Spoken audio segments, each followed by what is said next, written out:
Hello students, this is your teacher Anila Atik, and today we are going to discuss the topic cell division. This lecture is going to encompass all these subtopics. So let's start. Already हम जो चीज़ जानते हैं, every living thing is called organism. Every organism performs Mrs. Grena. हमें पता है Mrs grana क्या है. M for movement, R for respiration, S for sensitivity, G for growth, R for reproduction, E for excretion, N for nutrition and adaptability. ये है easy method to remember all the 7 important processes performed by organism. और organism ये सातों processes किस लिए perform करेगा? Because it has to maintain its living. It is compose of cell, इसीलिए वो ये सातों प्रोसेसेस परफॉर्म करके लाइफ जैसा इंपॉर्टेंट कैरेक्टरिस्टिक शो करता है. इन 8 प्रोसेसेस में से 2 प्रोसेसेस हैं जो सेल डिवीजन में पार्टिसिपेट करते हैं, ग्रोथ एंड रिप्रोडक्शन. इनकी की है सेल डिवीजन. अगर सेल डिवीजन नहीं होगी तो ना ग्रोथ होगी ना रिप्रोडक्शन होगी. So cell division is needed by the organisms as a primary requirement. कहाँ पे? when they perform asexual reproduction in lower organisms, microorganisms like bacteria and fungi, algae. और दूसरी दफ़ा प्राइमरी रिक्वायरमेंट कहाँ है सेल डिवीजन की? After fertilization when egg and sperm combine together they make a single cell zygote. This single cell undergoes development, makes a large number of new cells and develops into a new multicellular organism. It also performs important role in development of the organism. और ये secondary requirement भी है organisms की.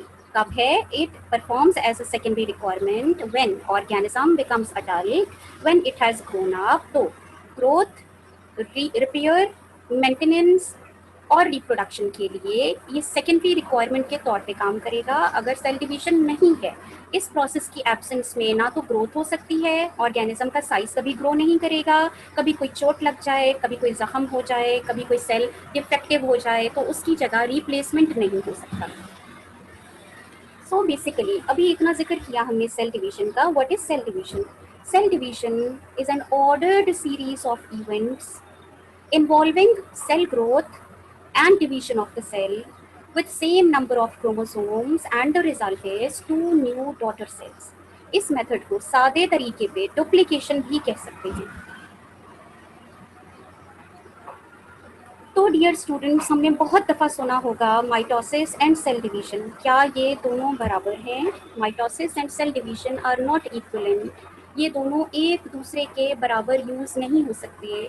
Layman के तौर पे तो हम कह सकते हैं ऐसा है, पर scientifically both of the processes are not equal. इनका सेम स्टेटस नहीं है. क्यों? Because cell division is a lengthy process and mitosis is a small segment of cell division. Cell division एक बड़ा प्रोसेस है और माइटोसिस इसका एक छोटा सा स्टेप है. सारे ऑर्गेनिज्म के सारे सेल्स सेल डिवीजन परफॉर्म नहीं करते. Some cells always keep on dividing. एक नया सेल बनेगा, मैच्योर होगा, फिर फर्दर डिवाइड करके 2 न्यू सेल्स बना देगा. सम सेल्स ऑफ द बॉडी कभी डिवाइड नहीं करते, लेकिन अगर कभी ज़रूरत पड़ जाए, ऑर्गेनिज्म पे मुश्किल वक्त आ जाए, तो these cells can enter into cell division. Otherwise वो नॉर्मल कंडीशंस में डिवाइड नहीं करते. और यस, ऑर्गेनिज्म के अंदर ऐसे सेल्स भी होते हैं जो कभी डिवाइड नहीं करते. तो चलिए देखते हैं ये कौन कौन से सेल्स हैं. बेस्ड अपॉन दिस एलिजिबिलिटी कि कौन कब डिवाइड करेगा और पूरी लाइफ में कितनी दफ़ा डिवाइड करेगा. एक ऑर्गेनिज्म की बॉडी में 3 तरह के सेल्स होते हैं. लेबाइल सेल्स जैसे ही बनते हैं, मैच्योर होके फ़ौरन नई सेल डिवीजन शो करते हैं और इनकी लाइफ का मकसद है सारी ज़िंदगी डिवाइड करके न्यू सेल्स बनाते रहना. क्यों? क्योंकि ये ऐसी लोकेशन पे प्रेजेंट हैं जहाँ ओल्ड सेल्स बियर ऑफ होते रहते हैं. स्टेबल सेल्स और क्वेसेंट सेल्स कभी कभी डिवाइड करते हैं. अंडर नॉर्मल कंडीशंस ये डिवाइड नहीं करते, लेकिन अगर सेल के ऊपर मुश्किल वक्त आ जाए, ज़रूरत पड़ जाए डिवाइड होने की, पुराने सेल्स की डेथ हो जाए, only then stable cells can undergo enter into cell division. और एक तीसरी तरह का सेल भी है, परमानेंट सेल. एक दफ़ा ऑर्गेनिज्म की बॉडी में ये बन जाए तो फिर कभी दोबारा डिवाइड नहीं करता, एक ही सेल सारे लाइफ लॉन्ग चलता रहता है यहाँ तक कि ऑर्गेनिज्म की डेथ हो जाए। अभी अभी हमने देखा कि ये 3 तरह के सेल्स हैं। Labile cells show maximum capacity of cell division. ये कहाँ कहाँ प्रेजेंट होते हैं? ये प्रेजेंट होते हैं हमारी स्किन के ऊपर, गैस्ट्रो इंटेस्टिनल ट्रैक के अंदर, रेस्पिरेटरी एपिथेलियम में और बोन मैरो में। स्टेबल सेल्स वो हैं जो अंडर नॉर्मल कंडीशंस डिवाइड नहीं करते, लेकिन अगर कभी ज़रूरत पड़ जाए, ऑलरेडी एग्जिस्टिंग सेल्स की डेथ हो जाए, तो ये सेल्स डिवाइड करके न्यू सेल बना देते हैं। For example hepatocytes, pancreatic cells, kidney cells, smooth muscles, bone cells and cartilage. And nevertheless, neurons, cardiac muscles and skeletal muscles, ये 3 तरह के ऐसे टिश्यूज हैं जो एक दफ़ा बन गए तो बचपन से लेके डेथ तक ऑर्गेनिज्म की बॉडी में दोबारा कभी डिवाइड नहीं करेंगे। So coming to cell division. Cell division scientifically हम जानते हैं सेल साइकिल के नाम से। सेल साइकिल के 2 फेजेस हैं, इंटरफेज एंड एम फेज। तो ये देखिए फिगर में, डायग्राम में देखिए, ये सारे का सारा portion is traversed by the interface, और ये बहुत छोटा सा पोर्शन है जिसमें माइटोसिस अपीयर होता है। तो माइटोसिस ओनली 10% है और 90% सारे का सारा contribution goes to the interface. Interface comprises of 3 phases. First phase is G1, then S phase, followed by G2 phase. G1 gap 1 या फिर growth 1 phase है, S phase synthesis phase है, G2 gap 2 या फिर growth 2 phase है। और देखिए mitosis on the other hand G2 के फौरन बाद स्टार्ट हो जाता है। माइटोसिस के 4 फेजेस हैं, prophase, metaphase, anaphase, telophase and 5वां फेज साइटोकाइनेसिस। पहले चारों फेज आपको यहाँ 5 की फॉर्म में दिख रहे हैं because metaphase is a long phase, that is why it is further subdivided into 2 sub phases. Interface को डिटेल में देखते हैं। इंटरफेस हैज गॉट 3 फेजेस, इसके 3 पार्ट्स हैं। पहला phase is called cell growth phase. इसमें बेसिकली सेल का size increase होगा, साइटोप्लाज्म का वॉल्यूम डबल होगा और सारे organelles like endoplasmic reticulum, Golgi complex, mitochondria, vacuoles, ये डबल होंगे साइज में।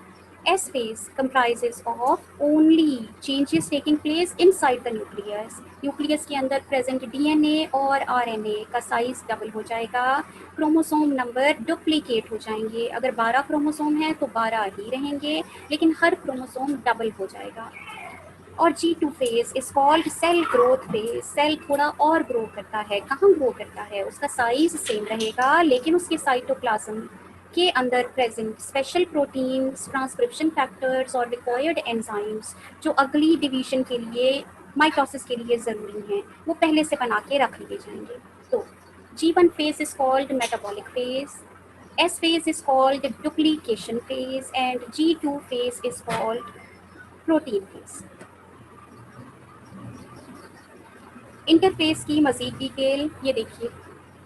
इंटरफेस का पहला स्टेप है recovery from the previous division. अभी जो सेल नया नया डिवाइड करके डॉटर सेल की फॉर्म में बना है, ये सेल अपने नॉर्मल रोज़ के काम परफॉर्म करेगा, स्पेशल चीज़ें स्टोर करेगा और उन स्टोर की भी चीज़ों से नए नए ऑर्गेनेल्स बनाएगा, साइटोप्लाज्म डबल करेगा, अपना साइज इंक्रीज करेगा। एस फेज में सारी की सारी चीज़ें न्यूक्लियस के अंदर हो रही हैं, DNA और RNA साइज में डबल हो जाते हैं, न्यूक्लियस का साइज इंक्रीज करेगा।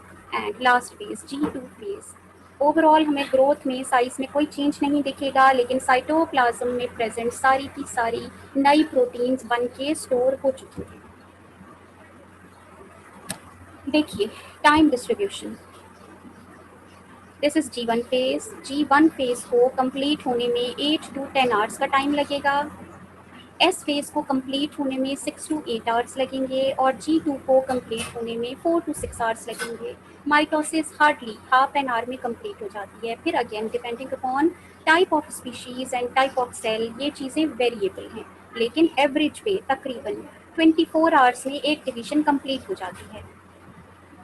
Then we come to the second phase of cell cycle, which is concerned with mitosis. Mitosis word belongs to Greek language. Mitos का मतलब है thread. क्योंकि इसमें थ्रेड लाइक स्ट्रक्चर्स अपीयर होते हैं सेल के अंदर, इसलिए इसको माइटोसिस कहते हैं। G2 के फ़ौरन बाद माइटोसिस स्टार्ट होती है। पहला phase is prophase, second phase is metaphase, third phase is anaphase, telophase and cytokinesis. तो बेसिकली माइटोसिस को हमने दो डिविजन्स में डिवाइड किया है, प्रोफेज से लेकर टीलोफेज तक कैरियोकाइनेसिस एंड देन साइटोकाइनेसिस। तो कैरियोकाइनेसिस स्टार्ट करने से पहले सेल के अंदर कुछ इवेंट्स हैं जिनका परफॉर्म होना और कंप्लीट हो जाना ज़रूरी है। Preparation of important proteins required for future phases, वो सारा ऑपरेटर्स जो चाहिए माइटोटिक फेजेस के लिए, एंड देन बेसिकली चारों फेजेस। तो वन बाय वन प्रेपरेशन को देखते हैं। प्रेपरेशन का पहला फेज है न्यूक्लियस के अंदर। DNA is the genetic material. DNA बहुत लॉन्ग है, अराउंड 2500 किलोमीटर डीएनए एक यूकैरियोटिक सेल का है। तो इतना लॉन्ग डीएनए ट्विस्टेड और कॉइल्ड है। ये ट्विस्टेड थ्रेड हिस्टोन प्रोटीन्स के ऊपर रैप अराउंड होकर न्यूक्लियोसोम बनाता है। बहुत सारे न्यूक्लियोसोम्स आपस में एक दूसरे के साथ ट्विस्ट होकर इस तरह के स्ट्रक्चर बनाते हैं, और ये फर्दर स्ट्रक्चर बाइंडिंग होता है एक दूसरे के साथ, कंडेंस होकर क्रोमेटिन थ्रेड बनाता है। ये देखिए क्रोमेटिन थ्रेड, ये chromatin thread is called chromatin network. और अभी माइटोसिस स्टार्ट होने से पहले ज़रूरी है कि ये chromatin final complete condensation show करके क्रोमोसोम बन जाए। ये भी जानना हमारे लिए ज़रूरी है कि what is the difference between chromatid and chromosome. एक कंप्लीट कंडेंस्ड क्रोमेटिन नेटवर्क का पीस क्रोमेटिड कहलाता है। एस फेज से पहले क्रोमेटिड सिंगल होता है। हर क्रोमेटिड अपने जैसा एक दूसरा पीस बनाता है। ये दोनों chromatid are identical to each other.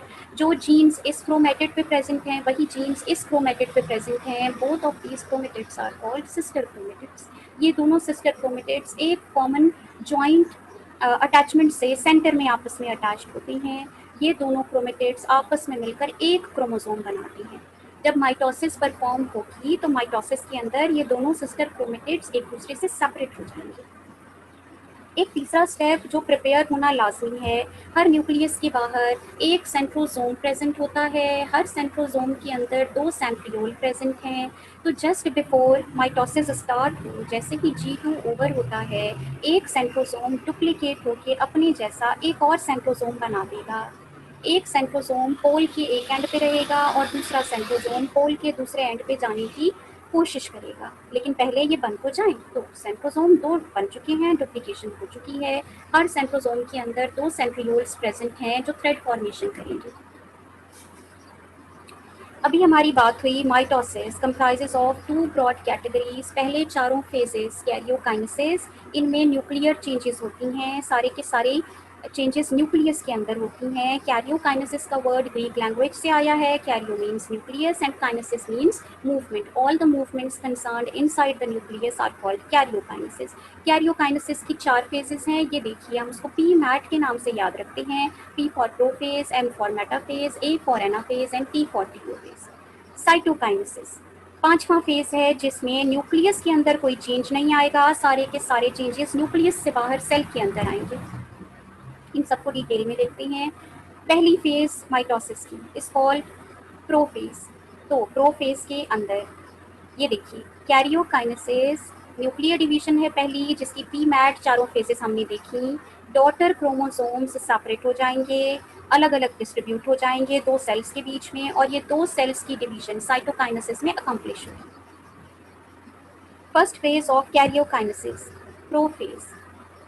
Prophase में बेसिकली तीन काम हो रहे हैं। सबसे पहला, क्रोमेटिन कंडेंस होकर क्रोमोसोम बना देगा, मैक्सिमम कंडेंसेशन हो जाएगी, सिस्टर क्रोमेटिड्स आपस में जुड़े हुए हैं, हर क्रोमोसोम डुप्लीकेटेड है। सेंट्रोसोम्स जो सिर्फ एक पोल पे प्रेजेंट थे दोनों, एक सेंट्रोसोम पोल पे ही रहेगा, दूसरा सेंट्रोसोम उससे दूर न्यूक्लियस के दूसरे पोल की तरफ जाने की कोशिश करेगा।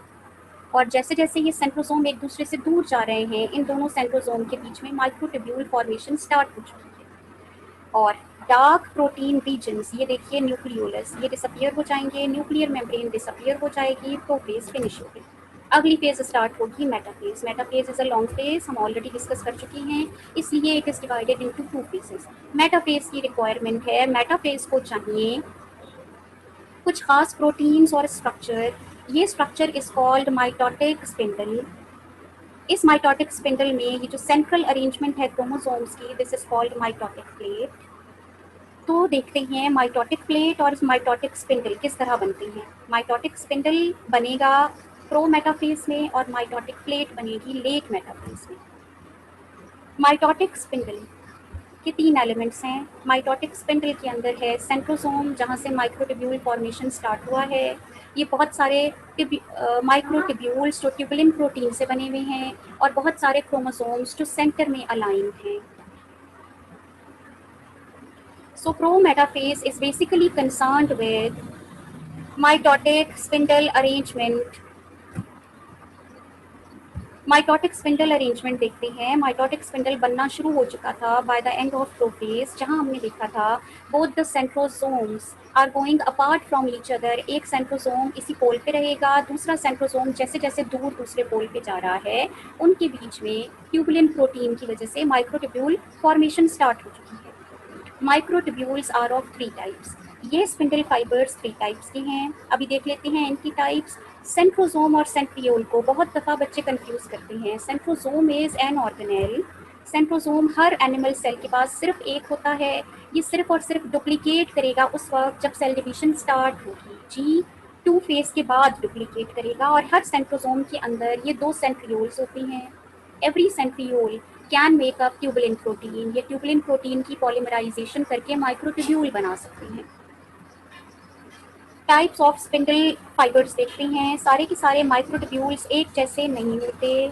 सेंट्रोसोम के बीच में एक सेंट्रोसोम से दूसरे सेंट्रोसोम तक एक्सटेंड होने वाले ये कहलाते हैं पोलर माइक्रोट्यूब्यूल्स। ये देखिए, एक पोलर माइक्रोट्यूब्यूल इस सेंटर से एक्सटेंड करता है, सेंटर पे आके दूसरे पोलर माइक्रोट्यूब्यूल के साथ अटैचमेंट कॉज करेगा।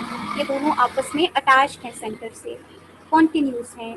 पोलर सेंट्रो माइक्रोट्यूब्यूल्स का काम है इस स्पिंडल को सपोर्ट प्रोवाइड करना, स्टेबलाइज करना, ताकि जिस काम के लिए ये बना है वो काम परफॉर्म हो सके। सेकेंड टाइप के ये ग्रीन कलर के काइनेटोकोर माइक्रोट्यूब्यूल्स दिख रहे हैं आपको। काइनेटोकोर माइक्रोट्यूब्यूल्स एक पोल से एक्सटेंड करती हैं और हर क्रोमोसोम के साथ आकर अटैच हो जाती हैं। तो इस क्रोमोसोम के साथ 2 ट्यूब्यूल्स अटैच हैं, एक राइट साइड से एक लेफ्ट साइड से। हर काइनेटोकोर ट्यूब्यूल एक तरफ क्रोमोसोम से अटैच है, दूसरी तरफ सेंट्रियोल से अटैच है। और तीसरी तरह के फाइबर्स ये देखिए, एस्ट्रल फाइबर्स हैं। ये माइक्रोट्यूब्यूल सेंटर को इन्वेड नहीं करते। ये माइक्रोट्यूब्यूल सेंट्रोसोम के पेरिफेरी से अराइज करते हैं और अपने इर्द गिर्द प्रेजेंट सेल मेम्ब्रेन के साथ जाकर अटैच होती हैं, ताकि स्पिंडल फाइबर्स सेंटर की तरफ स्टेबलाइज रहें। ये देखिए, ये इनकी टाइप है, kinetochore tubule, interpolar tubule and astral tubule. तीनों अपना अपना फंक्शन परफॉर्म करते हैं। सेंट्रियोल्स जो माइक्रोट्यूब्यूल बना रहे हैं, astral tubules, kinetochore tubules and polar या फिर इंटरपोलर ट्यूब्यूल्स। जी, काइनेटोकोर का जिक्र कर रहे हैं। कौन है काइनेटोकोर? हर क्रोमोसोम जब कंडेंस करेगा, हर क्रोमोसोम के सेंट्रल पोर्शन पे कॉन्स्ट्रिक्शन या डिप्रेशन डेवलप होता है। इस डिप्रेशन को सेंट्रोमियर कहते हैं। इसका मतलब सेंट्रोमियर कौन है? डीएनए का बना हुआ रीजन है in the centre of the chromosome which provides attachment to the kinetochore. हर क्रोमोसोम के सेंट्रल पोर्शन से, ये देखिए सेंट्रोमियर, हर सेंट्रोमियर से एक काइनेटोकोर राइट पे जुड़ेगा, एक काइनेटोकोर लेफ्ट पे जुड़ेगा। तो काइनेटोकोर क्या है? Kinetochore is a big protein complex जो एक तरफ सेंट्रोमियर से अटैच होता है और दूसरी तरफ काइनेटोकोर माइक्रोट्यूब्यूल से अटैच होता है। So we should know the difference between kinetochore and centromere. Kinetochore is a protein part. इसका काम है अटैचमेंट प्रोवाइड करना माइक्रोट्यूब्यूल को, और centromere is a deep constriction in the mid region of the chromosome, और इसका काम है to provide attachment only to kinetochore. ये डीएनए का बना हुआ रीजन है। जी, जब माइटोटिक स्पिंडल बन जाएगा, जब क्रोमोसोम्स सेंटर में अलाइन हो जाएंगे, तो एनाफेज स्टार्ट होगा। सेंटर में अलाइंड हॉरिजॉन्टली अरेंज्ड काइनेटोकोर के साथ जुड़े हुए क्रोमोसोम्स को सेंट्रोसोम एक मोटर की तरह अपनी तरफ पुल करना शुरू करेगा। सेंट्रोसोम जैसे जैसे माइक्रोट्यूब्यूल्स को अपनी तरफ पुल करना शुरू करेगा, काइनेटोकोर के साथ जुड़े हुए काइनेटोकोर माइक्रोट्यूब्यूल्स इसकी तरफ खींचे चले आएंगे और सेंटर खाली होता चला जाएगा और सारे spindle fibres plus chromosome rush करेंगे towards the poles of the cell. जैसे जैसे ये काम होगा, length of the cell increase होती जाएगी। लास्ट फेज, क्रोमोसोम्स अपने पोल्स पे पहुंच चुके हैं, हर पोल पे सेंट्रोसोम पहुंच चुका है। Aahista Aahista nuclear membrane appear होना शुरू हो जाती है और दोनों पोल्स पे ये चेंजेस जैसे जैसे हो रही हैं, साथ साथ साइटोकाइनेसिस भी स्टार्ट हो चुकी है। So karyokinesis is almost over and cytokinesis is on the way. It has already started. तो karyokinesis finish होने से पहले cytokinesis start हो चुका है। Cyto means cell, kinesis means movement. इसका मतलब है सेलुलर मूवमेंट। सेल कहीं मूव नहीं कर रहा, सेल के अंदर मूवमेंट हो रही है। Cytokinesis is concerned with cleavage of the dividing cell into two daughter cells. ये देखिए, पोल्स पे टीलोफेज फिनिश हो चुका है, दो नए छोटे न्यूक्लियाई डेवलप हो चुकी हैं। अब at the central region of the cell constriction develop होगी, कॉन्ट्रैक्टाइल रिंग फॉर्म होगा और अल्टीमेटली ये दोनों सेल्स सेंटर से अपार्ट हो जाएंगे। Cytokinesis comprises of 4 phases.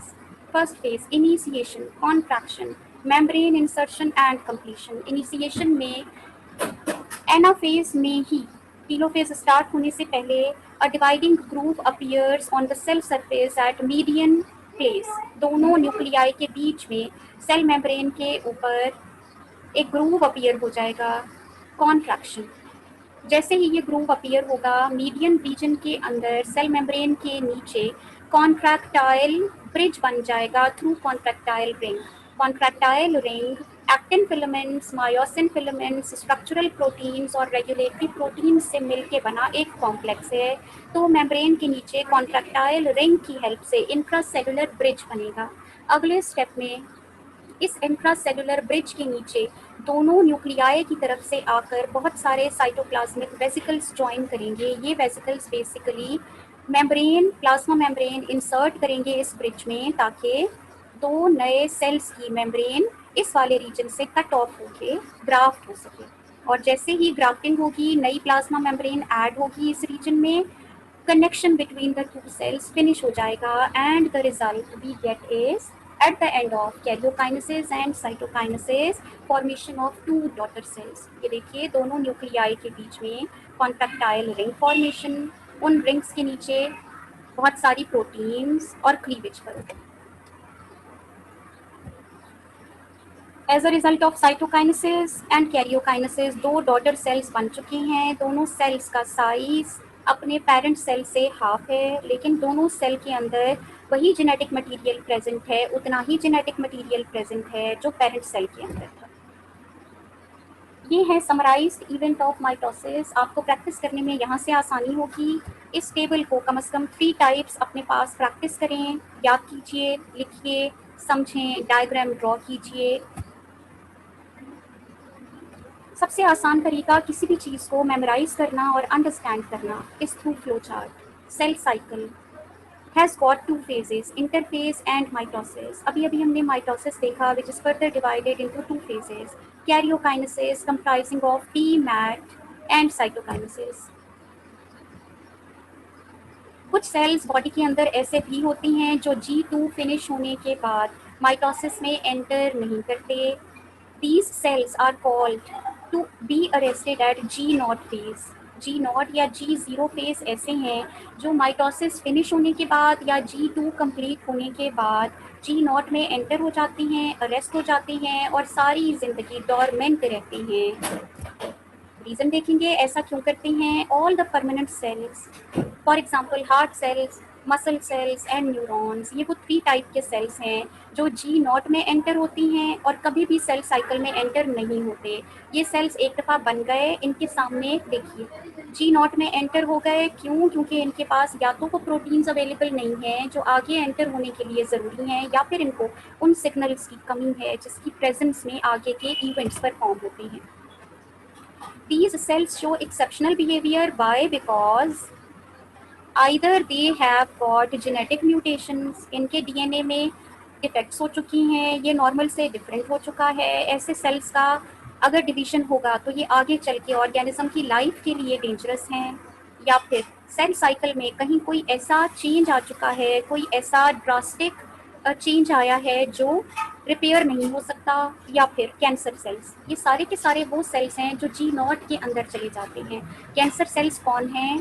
They have taken control of their own growth signals. ये अपनी डिवीजन को खुद कंट्रोल करते हैं, इसीलिए ये अनकंट्रोल्ड डिवाइड होती हैं, बार बार डिवाइड होती हैं, और एक सेल की जगह पे जितनी देर में 2 सेल्स बनने थे 200 सेल्स बना देते हैं। जी, अभी हमने देखा सेल साइकिल। ये सेल साइकिल अनकंट्रोल्ड रन नहीं हो सकता। हर ऑर्गेनिज्म की बॉडी में कुछ खास पॉइंट्स हैं जहाँ पे चेक किया जाता है कि क्या वाकई अगला फेज परफॉर्म होना चाहिए या जी नॉट में सेल को भेज देना चाहिए। जी, these points are called check points. तो इस चेक पॉइंट में कंफर्म होता है whether environment is favourable for the next step. क्या सारे का सारा डीएनए रेप्लिकेट हो चुका है? क्या सारे के सारे क्रोमोसोम्स बिल्कुल सही अटैच्ड हैं माइटोटिक स्पिंडल के साथ? These checkpoints are controlled by special proteins either present inside the cell or outside the cell. 2 proteins हैं, cyclins and CDKs. Cyclin dependent kinases are enzymes. Cyclins are special proteins. ये दोनों आपस में मिलके CDK cyclin complex बनाते हैं। ये complex essential है सेल के अंदर सेल साइकिल को कंट्रोल करने के लिए। ये कॉम्प्लेक्स क्या करती हैं? They promote the process of cell cycle, और अगर कहीं पे कोई प्रॉब्लम है, किसी चेक पॉइंट की तरफ से ग्रीन सिग्नल नहीं आया, तो then they stop the cell cycle. कुछ ऐसे फैक्टर्स भी हैं जो नेबरिंग सेल की तरफ से या ऑर्गेनिज्म की पूरी बॉडी में से किसी खास रीजन की तरफ से भेजे जाते हैं। फॉर एग्जांपल माइक्रोजन्स, ये आते हैं ब्लड सेल्स में से। ग्रोथ फैक्टर्स या फिर survival factors which are responsible to tell the cell whether it should undergo a cell cycle और it should wait for the favourable conditions. अभी हमारी बात हुई 3 चेक पॉइंट्स हैं, हर चेक पॉइंट पे डिफरेंट चीज़ें चेक होती हैं। First check point is present at G1S phase. ये रहा, this is called cell growth check point. यहाँ चेक किया जाता है कि क्या प्रीवियसली G1 फेज में सेल को जितना ग्रो करना चाहिए था, जितनी प्रोटीन्स बनानी चाहिए थी, जितने ऑर्गेनेल्स बनाने चाहिए थे, क्या वो अप टू द मार्क है? क्या वो उतनी प्रोटीन्स बना चुका है? तो उसको अलाउ किया जाता है to enter into next phase. अगर उसने नहीं बनाई तो उसको G0 फेज में एंटर होने पे फोर्स किया जाता है। Second phase is at S phase. इस एस फेज में ये चेक करते हैं कि डीएनए सिंथेसिस बिल्कुल नॉर्मल हुआ है, जितने क्रोमोसोम्स थे क्या सारे के सारे डुप्लीकेट हो चुके हैं, is this duplication up to the mark, कहीं पे कोई डिफेक्टिव डीएनए तो नहीं है। And the last one mitosis के अंदर मेटाफेज पे परफॉर्म होता है, this is called mitosis check point. इस चेक पॉइंट के अंदर ये चेक होता है कि whether all the chromosomes are arranged at the centre of the mitotic spindle. अगर ये तीनों चेक पॉइंट कोई सेल सक्सेसफुली क्रॉस कर ले, only then it is allowed to complete cytokinesis and make 2 new daughter cells. जी, ये वो तीनों चेक पॉइंट्स हैं जिनके ऊपर ये परफॉर्म होता है कि वेदर आगे सेल जाने के लायक है या उसको G0 में भेज दिया जाए। सबसे पहला G1 अरेस्ट, डीएनए डैमेज को चेक करता है। दूसरा फेज G2 अरेस्ट, चेक करता है कि क्या डीएनए डैमेज तो नहीं है, डुप्लीकेटेड है प्रॉपर। और लास्ट फेज माइटोसिस के अंदर मेटाफेज पे एम अरेस्ट कहलाता है, और इसमें चेक करते हैं कि क्या सारे क्रोमोसोम्स इक्वेटर के ऊपर सेंटर में अरेंज हैं कि नहीं है। अगर कोई सेल ये तीनों चेक पॉइंट्स क्लियर ना कर सके तो उसके पास ये 3 रास्ते हैं, या तो वो G0 में एंटर हो जाए, अरेस्ट हो जाए, सारी ज़िंदगी डिवीजन शो ना करे अनलेस कि उसकी डेथ हो जाए, अनलेस कि उसकी ज़िंदगी ख़त्म हो जाए। या फिर अगर वो एंटर करना चाहता है सेल डिवीजन के अंदर तो उसको देखना चाहिए कि वो अपना डीएनए और सेल की प्रोटीन्स रिपेयर करे और फिर दोबारा उसी चेक पॉइंट से पास करे। या फिर तीसरा तरीका, अगर सेल में बहुत ज़्यादा चेंज है, सेल में बहुत ज़्यादा एबनॉर्मेलिटीज़ हैं, ना तो वो G1 में एंटर G0 में एंटर हो सकता है और ना ही वो डीएनए रिपेयर कर सकता है, तो ऐसे सेल के पास सिर्फ एक रास्ता है, apoptosis. Apoptosis is self suicide. ऐसा सेल जो आगे कंटिन्यू नहीं कर सकता, ना ही बॉडी के अंदर जी नॉट में रह सकता है, उसके लिए बेहतरीन तरीका है सुसाइड।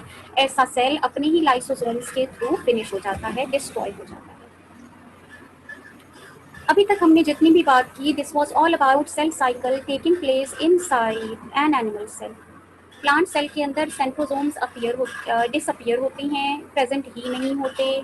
प्लांट सेल के अंदर सेंट्रोसोम जो फंक्शन परफॉर्म करते हैं, माइक्रोट्यूब्यूल ऑर्गेनाइजिंग सेंटर, वही फंक्शन या तो परफॉर्म करता है न्यूक्लियर एनवलप, या तो सेल वॉल माइक्रोट्यूब्यूल बनाती है, या फिर प्लांट सेल के गोल्जी कॉम्प्लेक्स स्पेशल स्ट्रक्चर बनाते हैं कॉल्ड फ्रेगमोप्लास्ट। ये फ्रेगमोप्लास्ट माइक्रोट्यूब्यूल बनाने के फंक्शन परफॉर्म करता है।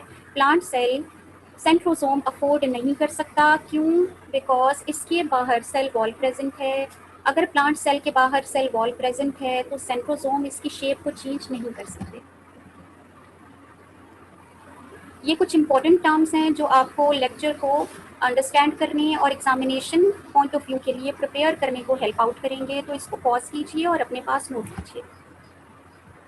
We have got some revision activities जो ये इंश्योर करेंगी कि आपने लेक्चर से जो भी चीज़ें अंडरस्टैंड की हैं, क्या वो वाकई आपको कॉन्सेप्चुअल बिल्डिंग में हेल्प कर रही हैं कि नहीं। तो इन सारे क्वेश्चंस को अंडरस्टैंड करें और इन सारे क्वेश्चन के आंसर लिखने की कोशिश कीजिए। रिवीजन एक्टिविटी में इस डायग्राम को प्रैक्टिस कीजिए, कम से कम 3 दफ़ा प्रैक्टिस कीजिए, ताकि पेपर में अगर डायग्रामेटिक या फिर रिटन कंटेंट पूछा जाए तो you will be able to provide the content. जी, आइडेंटिफाई द सेल्स हेयर, वो सारे सेल्स आइडेंटिफाई करें जिनमें माइटोसिस हो रही है। फिर ये देखिए उनमें माइटोसिस की कौन सी कंडीशन है, कौन सी स्टेज है। यहाँ देखिए पोल के ऊपर पहुँच चुके हैं chromosome. This cell is showing anaphase, यहाँ भी एनाफेज दिख रहा है, ये भी एनाफेज है। यहाँ देखिए टीलोफेज स्टार्ट हो चुका है, टीलोफेज स्टार्ट हो चुका है, यहाँ अभी प्रोफेज स्टार्ट हुआ है। तो आइडेंटिफाई कीजिए, लेबल डायग्राम बनाए, यहाँ से देखिए the same activity here. Try to identify different phases here, all the cells which have undergone, all the cells which are in the process of mitosis as well. इस activity में flow chart बनाने की कोशिश कीजिए। ये देखिए आपके लिए फ्लो चार्ट डिवाइस किया गया है। इस फ्लो चार्ट के अंदर माइटोसिस और सेल साइकिल के डिफरेंट कंटेंट्स को लेबल करने की कोशिश करें। These are a few questions जो आपको हेल्प आउट करेंगे इस लेक्चर को रिवाइज करने में और preparation for your examination. Mitotic spindle हमने पढ़ा, बहुत सारी टर्म्स को वहाँ अंडरस्टैंड किया, तो यहाँ प्रेजेंट इन सारी टर्म्स को उनकी रिस्पेक्टिव लेबलिंग पे अटैच करने की कोशिश कीजिए। जी, इन चारों ऑप्शंस को डीपली अंडरस्टैंड करें, रीड आउट करें। यहाँ में से कोई एक रॉन्ग है, कोई एक ऑड वन आउट है, तो उसको सिलेक्ट कीजिए। ये सारी एक्टिविटीज़ आपकी कॉन्सेप्चुअल डेवलपमेंट में हेल्प आउट करेंगी। And last but not the least, ये सारे इवेंट्स जो हमने वन बाय वन डिटेल में डिस्कस किए, उनके इवेंट का नाम लिखिए और ये किस वक्त परफॉर्म हुआ उसको नंबर करने की कोशिश कीजिए। This is the last flow chart. आपकी अंडरस्टैंडिंग के लिए इस पूरे सेल साइकिल को फ्लो चार्ट की फॉर्म में कंप्लीट करने की कोशिश कीजिए। Thank you so much for your understanding and this time. Feel free to contact me for any type of queries.